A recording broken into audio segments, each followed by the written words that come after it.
Joining us now from London is finance entrepreneur and geopolitics expert, Roger Gewolb. Roger, so great to speak with you. Look, you're a friend of Donald Trump. You've spent time with him at Mar-a-Lago. How are you feeling about today? I think I'm feeling apprehensive because I think that he will win, um, but the Kamala Harris backers are all very confident, and it just worries me the emotional appeal that she's launched in her campaign rather than dealing with the actual issues. It does seem to have attracted, frankly, a lot of women and younger women in particular. And it's a knife edge. The predictions are at this very moment, the latest predictions that I've heard coming. I mean, it's incredibly exciting. I've never seen a campaign like this. It is so exciting, especially here at 1:30 in the morning. Being on these conversations with people in the States, they're going crazy there. It's either going to be the narrowest of victories for Trump or the narrowest of victories for her, or a landslide for Trump or a landslide for her. This is what they're saying. It could be any of those things. Nobody can Mm. call it. So a What lot are of apprehension. what are the consequences of a Harris victory? I think that unlike perhaps any time in history, the world and all of us in it will go in two hugely different directions depending on which of these candidates wins. Um, the exit polls that came out recently showed a tremendous difference, Gabriella, in the motivation of the voters. For Mm. example, the Trump voters mainly were focused on the economy and immigration and issues like that. These were very, very low down on the Kamala Harris voters. They were more interested in the state of democracy, whatever that Yeah. means, and abortion and other things that have got very little to do with the challenges that face us today. The economy, Russia, China, Middle East, Ukraine, one thing after another.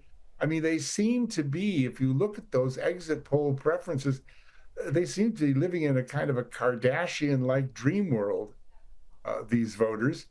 And if they carry the day, I think we're going to be living in a very strange world indeed. If Donald Trump loses, what happens to the MAGA movement? Um, I guess it'll be to J.D. Vance to carry it on and run again in the next election. I don't think it will fall away, and I think he's the perfect guy to carry it on if he feels that he's up for that. But I don't even want to discuss Trump losing because I'm just pretty convinced that he is going to win because that's the other thing, that both candidates are now in the last few hours at a stage where they're each of them saying we've got this. Yeah. So I mean, it's really crazy. It's almost fun to watch.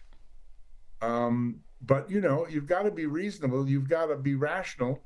You've got a man who was president and had, as far as I'm concerned, an extremely successful presidency, more money in the pockets of Americans than any president in hundreds of years, no wars, no border immigration problems, etc. It goes on and on. Versus a lady who nobody would back, nobody would endorse, couldn't get voted into the primary, who, because of failing old Joe, was made a superstar overnight. And they're promoting the heck out of her. It's just the most cynical thing I've ever seen. But America is crazy enough. People are crazy enough. I think it was Winston Churchill said, "If you wish to know what is wrong with democracy, just go and speak with any voter for 5 minutes." So, I mean, it could go either way, Gabby. Mm. Do you think it's an emotional day for Donald Trump's supporters? It was only a few months ago he was nearly assassinated. I know.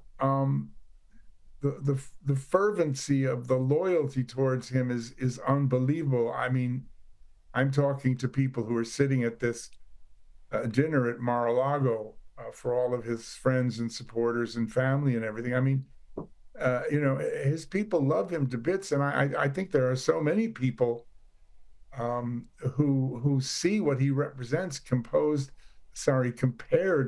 to what the Democrats represent, which isn't real. It's not authentic. And I also think I haven't mentioned. I should have mentioned. I do think this whatever it is story of all the silent Trump voters, the people who don't want to have arguments and fallouts with their family and friends because they're going to vote for Trump, but haven't really made a lot of noise about it. They may very well come out and shift things too. I mean, if we see a big Trump landslide, I wouldn't be surprised. Let me say this. There are so many polls from so many, as you well know, so many different kind of polls and pollsters, and they're all saying so many different things. It's so confusing. I've tried to put them all together on the back of a wet beer napkin, and it basically comes out that the polls have got her at 48 and him at 47. So it's very close, but she's ahead. The thing is, with a poll, you can say something to a stranger on the phone and change your mind 5 minutes later.